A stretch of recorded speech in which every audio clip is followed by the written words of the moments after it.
Croeso I de-ddwyrain Cymru, ardal brydferth ac hefyd hanesyddol.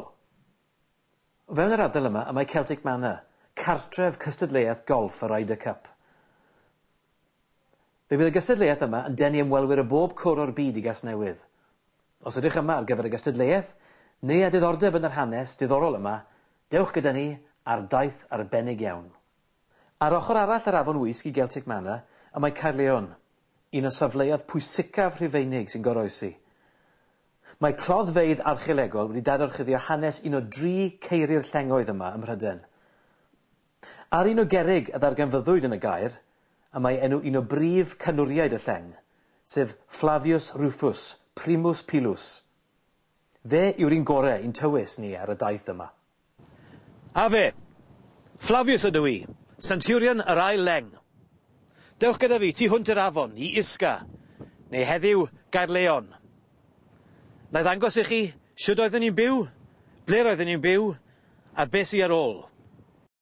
Croeso I byd y Centurio. Dyma stafelloedd y Centurio. O fan hyn, mi fydden ni ac eraill fel fi yn gweinyddu y Centuria. Roedd y milwyr yn byw yn y stafelloedd islaw.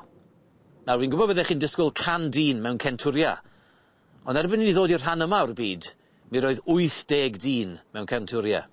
Boed yn 80 neu 100 o filwyr, mi roedd y lleng yn gryf iawn. Ac yn ei hanterth, mi roedd dros 6,000 o filwyr yn byw mewn rhesi o adeiladau, fel hyn. Mi roedd stafelloedd y Centurion yn cael ei ddefnyddio I weinyddu y Centuria. Mi roedd cyntedd hir yma efo stafelloedd oddi arno. Ond dros y blynyddoedd, newidon ni dipyn arno fe. Dewch I weld. Dewch chi'n gweld y welydd yma wedi cael ei adeiladu drost y welydd yma?